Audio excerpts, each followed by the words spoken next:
जम्मू कश्मीर में भाजपा पार्टी ने 370 धारा ख़त्म करवाया, क्या क्या नहीं करवाया, फिर भी वहाँ की जो जनता है वो उसे वोट क्यों नहीं करती है। देखो जाए तो वहाँ पे जो हिंदूज हैं वो वोट करते हैं भाजपा को या फिर किसी और पार्टी को, लेकिन जो बाकी कम्युनिटी के लोग हैं जैसे कि इस्लाम कम्युनिटी के लोग हैं तो वो सिर्फ उन्हीं को वोट करते हैं जो उनके कास्ट का होता है, उनके रिलीजन का होता है। तो पर ऐसा क्यों है? देखो उनके दिमाग में ऐसा रहता है कि ये अपना खून है तो ये फ्यूचर में अपना मदद करेगा, या फिर कोई भी दिक्कत हो गया तो अपना मदद करेगा। तो आखिर ये दिमाग में उनके जो मदद करने वाला फीचर है वो उन्हें डाला क्यों?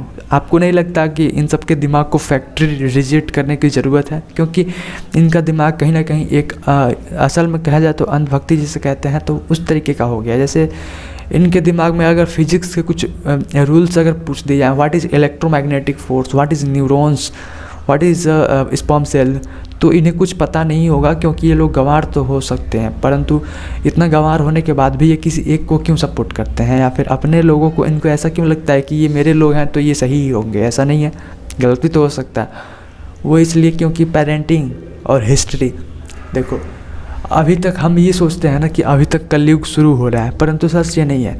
सच ये है कि कलयुग अब ख़त्म हो रहा है। कलयुग जो था वो अभी तक था और ये सारी कलयुग के ही इंसान थे। अभी हम अपने खुद को लेकर हमारे इंडिया के बाकी यूपी बिहार के भी लेंगे ना तो ऐसे बहुत सारे ढोंगी बाबा हैं। जैसे कि एक बाबा है हरियाणा का संत रामपाल जी महाराज, वो इतना बड़ा ढोंगी है कि वो झूठ बोलता है मुंह के सामने, परंतु लोग भोले होते हैं और भोले लोग नहीं समझ पाते हैं ना, तो इस वजह से सबको ये लगता है कि हाँ ये सही बोल रहा है। परंतु अगर डीपली अगर फैक्ट्स को परोस दिया जाए तो उनके सामने भी ये सवाल आ जाएगा कि ओह माय गॉड ये तो झूठ है, अब मैं क्या करूं।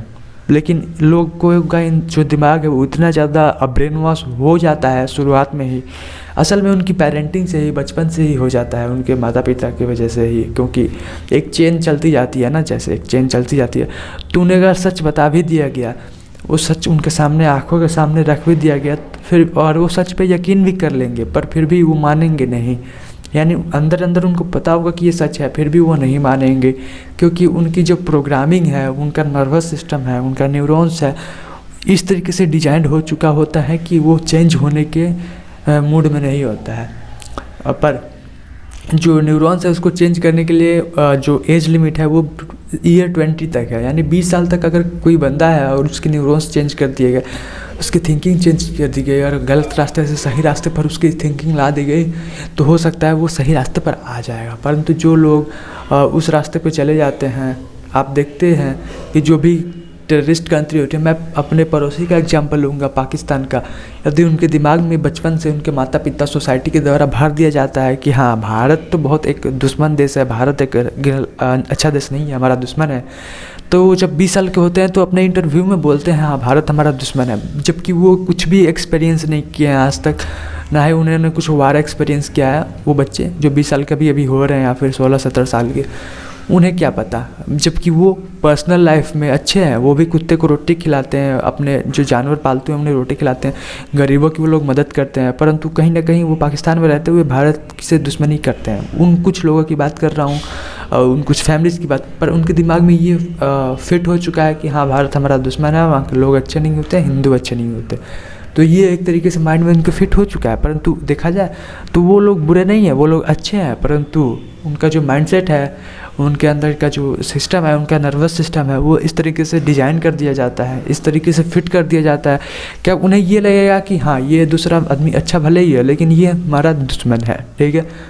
और ये हो रहा था आज का, अब तक तो यही हो रहा था, परंतु थैंक गॉड टू इंटरनेट, क्योंकि इंटरनेट ने इतना ज़्यादा कंटेंट लाया है दुनिया में, इतनी ज़्यादा इन्फॉर्मेशन, इतनी ज़्यादा नॉलेज लाई है कि हर किसी का दिमाग चेंज हो रहा है, चाहे वह किसी भी बिलीफ सिस्टम को मानता हो, वो सच को धीरे धीरे जान रहा है। और ये मैं गारंटी लेता हूँ कि आने वाले कुछ 100 सालों में जो ह्यूमन सिविलाइजेशन है वो बहुत ज़्यादा एडवांस हो जाएगी और यूनिवर्स लेवल पे ह्यूमन सिविलाइजेशन सोच पाएगी। और कुछ 100 सालों के बाद इंसान जो है, ह्यूमन सिविलाइजेशन है, वो यूनिवर्स से भी बाहर भी निकलने का रास्ता ढूंढ लेगी, ब्लैक होल से बाहर निकलने का रास्ता ढूंढ लेगी, यूनिवर्स से बाहर निकलने का रास्ता ढूंढ लेगी, और कहाँ तक जा सकती है ये इस बात का हमें अंदाज़ा भी नहीं है, ठीक है दोस्तों। तो इस वीडियो में इतना ही। आप इन सब चीज़ों को लेकर क्या सोचते हैं? अगर आपको पास कोई भी प्रश्न है या कोई भी डाउट हो रहा है आपको, तो नीचे कमेंट सेक्शन खाली पड़ा है, आप उसे कमेंट कर सकते हैं। और मिलते हैं नेक्स्ट वीडियो में। Thank you so much.